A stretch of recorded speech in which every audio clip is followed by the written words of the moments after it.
2014 সালে যখন নরেন্দ্র মোদী প্রধানমন্ত্রী হওয়ার জন্য লোকসভা নির্বাচনে প্রতিদ্বন্দ্বিতা করেছিলেন, গোটা ভারতবর্ষ জুড়ে বিজেপি প্রচার করেছিল। আমাদের দেশের কর্পোরেট সেক্টর, আমাদের দেশের বড় লোকেরা 15,000 কোটি টাকা খরচা করেছিল শুধুমাত্র ভারতীয় জনতা পার্টির প্রচারের জন্য নরেন্দ্র মোদীকে প্রধানমন্ত্রী করবার। 15,000 কোটি টাকা। ও আমি আপনি স্বপ্নে ভাবতে পারবো, ও পার্থ চ্যাটার্জি ভাবতে পারে, ও অনুব্রত মণ্ডল ভাবতে পারে, অন্যরা ভাবতে পারে, কিন্তু আমি আপনি স্বপ্নে ভাবতে পারবো 15,000 কোটি টাকা। মানুষ তার জীবনে চলবার উপলব্ধির মধ্যে দিয়ে, অভিজ্ঞতার মধ্যে দিয়ে 34 বছর বামফ্রন্টের সরকারকে রক্ষা করেছিল।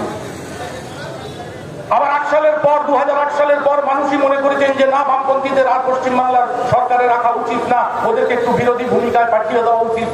মানুষ আমাদের থেকে মুখ ফিরিয়ে দিয়েছে। ফলত সবটাই মানুষের উপর নির্ভর করে, আপনাদের উপর নির্ভর করে। আমরা কি বলছি না বলছি এটা তো সভা করতে হয়, মিছিল করতে হয়, আমরা আমাদের কথা বলি, কিন্তু আসল সিদ্ধান্তের মালিক হচ্ছেন জনগণ, মানুষ।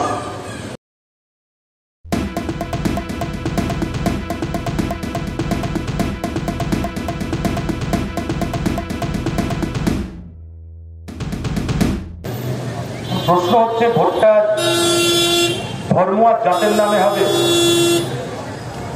না ভোটটা ভাত আর কাজের দাবিতে হবে? আমাদের দেশের কর্পোরেট সেক্টর, আমাদের দেশের শাসক শ্রেণী, যাদের প্রতিনিধি ভারতীয় জনতা পার্টি এবং তৃণমূল কংগ্রেস, তারা চাইছে ভোটটা ধর্ম এবং জাতের নামে হবে। আর আমরা যারা গরিব মানুষের, বছর খাটিয়ে খাওয়া মানুষের হয়ে কথা বলি, অনেকে আমাদের টিটকিরি করেন ছোট লোকের পার্টি, তাতে আমরা গর্বিত হই, বুকটা ফুলে ওঠে যে তাহলে আমরা ঠিক লাইনে আছি। আমরা চাই ভোটটা ভাত এবং কাজের দাবি, ওরা চায় ভোটটা জাত এবং ধর্মের নামে। ঠিক করতে হবে ভারতবর্ষের মানুষকে, বাংলার মানুষকে, যাদবপুরের মানুষকে। কারণ আমরা এখান থেকে বলে দেবো আর আপনারা সেই অনুযায়ী কাজ করবেন, এই দৃশ্যটা আমাদের। আমরা মনে করি মানুষের চলার পথে তার জীবনের অভিজ্ঞতাই তার শ্রেষ্ঠ শিক্ষক। 34 বছর ধরে পশ্চিমবাংলায় বামফ্রন্টের সরকার ছিল, এরকম কত সময় আমরা বলতাম, তার ভিত্তিতে মানুষকে কাস্টাপুরি তারায় ভোট দিয়ে সিপিআইএম কে জয়যুক্ত করতো, বামপন্থীদেরকে জয়যুক্ত করতো, এ কথা আমরা বিশ্বাস করি। মানুষ তার জীবনে চলবার উপলব্ধির মধ্যে দিয়ে, অভিজ্ঞতার মধ্যে দিয়ে 34 বছর বামফ্রন্টের সরকারকে রক্ষা করেছিল। আবার 8 সালের পর, 2008 সালের পর মানুষই মনে করেছেন যে না, বামপন্থীদের আর পশ্চিমবাংলার সরকারে রাখা উচিত না, ওদেরকে একটু বিরোধী ভূমিকায় পাঠিয়ে দেওয়া উচিত। মানুষ আমাদের থেকে মুখ ফিরিয়ে দিয়েছে। ফলত সবটাই মানুষের উপর নির্ভর করে, আপনাদের উপর নির্ভর করে। আমরা কি বলছি না বলছি এটা তো সভা করতে হয়, মিছিল করতে হয়, আমরা আমাদের কথা বলি, কিন্তু আসল সিদ্ধান্তের মালিক হচ্ছেন জনগণ, মানুষ। এখন এই লোকসভা নির্বাচনেও মানুষ তার সিদ্ধান্ত নেবে, কিন্তু আমাদের কথা তো আমাদের বলতে হবে। এটা দেশের নির্বাচন, রাজনৈতিক নির্বাচন। 2014 সালে যখন নরেন্দ্র মোদী প্রধানমন্ত্রী হওয়ার জন্য লোকসভা নির্বাচনে প্রতিদ্বন্দ্বিতা করেছিলেন, গোটা ভারতবর্ষ জুড়ে বিজেপি প্রচার করেছিল। আমাদের দেশের কর্পোরেট সেক্টর, আমাদের দেশের বড় লোকেরা 15,000 কোটি টাকা খরচা করেছিল শুধুমাত্র ভারতীয় জনতা পার্টির প্রচারের জন্য নরেন্দ্র মোদীকে প্রধানমন্ত্রী করবার। 15,000 কোটি টাকা। ও আমি আপনি স্বপ্নে ভাবতে পারবো, ও পার্থ চ্যাটার্জি ভাবতে পারে, ও অনুব্রত মণ্ডল ভাবতে পারে, অন্যরা ভাবতে পারে, কিন্তু আমি আপনি স্বপ্নে ভাবতে পারবো 15,000 কোটি টাকা। তারা যারা ইনভেস্ট করেছে, তারা সুদে আসলে, 10 বছরে সুদে আসলে শুরু করেছে। 2014 সালে নরেন্দ্র মোদী ক্ষমতায় আসার আগে, প্রধানমন্ত্রী হওয়ার আগে অনেক অনেক বড় বড় কথা ফুটেছে। 10 বছর হয়ে গেছে, আবার ভারতীয় জনতা পার্টি তারা আমার আপনার দরজায় আসবে ভোট চাইতে, তাদেরকে জিজ্ঞাসা করবো না যে তুমি 10 বছর আগে এতগুলো কথা বলেছো, তারপর 10 বছর কেটে গেছে, কোথায় কি কথা বলেছিল? আচ্ছা দিন আনে বলা হয়, সুদিন আসছে, কার সুদিন?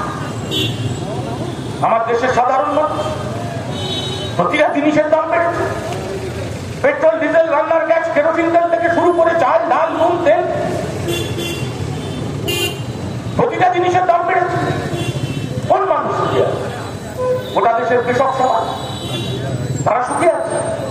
যখন গোটা পৃথিবী জুড়ে মানুষ কোভিডে আক্রান্ত, মহামারীর আকার নিয়েছে, দেশের সরকার লকডাউন জারি করেছে, সেই সময় নরেন্দ্র মোদীর সরকার 2020 সালে একটা আইন আনার চেষ্টা করেছিল, যার মধ্যে দিয়ে গোটা ভারতবর্ষের কৃষি ব্যবস্থাটাকে কর্পোরেটদের হাতে তুলে দেবে, আম্বানি আদানিদের হাতে তুলে দেওয়ার বন্দোবস্ত করেছে।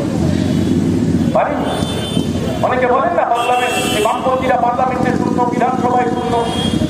আরে বামপন্থীরা শুধু পার্লামেন্টের জন্য পার্টি করে নাকি? বামপন্থীরা শুধু বিধানসভার জন্য পার্টি করে?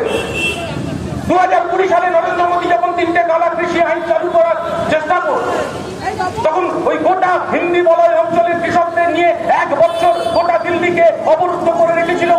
কারা নেতৃত্ব দিয়েছে? বামপন্থীরা। তাই ঝান্ডা নেতৃত্ব দিয়েছে। সারা ভারত কৃষক সভার তৎকালীন নেতা, আমাদের সকলের প্রিয় নেতা কমরেড হান্নান মোল্লা সেই আন্দোলনের অন্যতম নেতা ছিলেন। 1 বছর ধরে 700-র বেশি কৃষক শহীদ হয়েছে, পরিবার পরিজন নিয়ে তারা দিল্লির রাস্তায় শুয়ে লেগেছে। তারপর নরেন্দ্র মোদী গলায় গামছা দিয়ে সেই কৃষকদের কাছে গিয়ে ভুল স্বীকার করেছে, বলেছে না আমি এখন এই কালা কৃষি আইন চালু করছি না, আপনারা বাড়ি ফিরে যান। পার্লামেন্টের ভেতরে থাকতে হয় না, পার্লামেন্টের বাইরে থেকে লড়াই করা যায় না।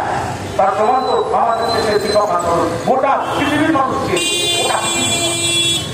1 বছর ধরে কিভাবে কৃষকরা গোটা দিল্লিকে, গোটা ভারতবর্ষের রাজধানীকে অবরুদ্ধ করেছে।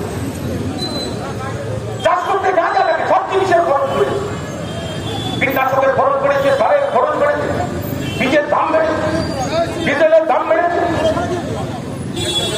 বিদ্যুতের দাম বেড়েছে, চাষ করতে যা যা লাগে সব জিনিসের দাম বেড়েছে, ফসলের দাম বেড়েছে। আমরা অনেকে গর্ব করি স্বাধীনতার 75তম বর্ষ পার করেছি, 76তম বর্ষ পার করেছি।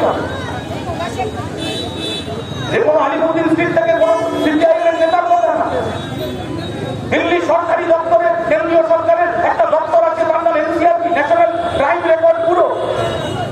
তারা তথ্য প্রকাশ করেছে যেই মুহূর্তে ভারতবর্ষে প্রতি ঘন্টায় 7 জন কৃষক, ক্ষেত মজুর, দিন মজুর আত্মহত্যা করতে বাধ্য হচ্ছে।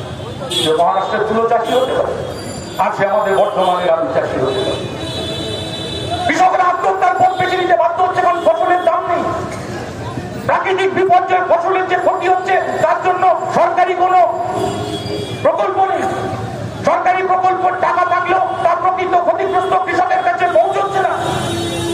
কৃষকরা ভালো, কৃষকরাও তারা ভালো, শ্রমিকরা ভালো।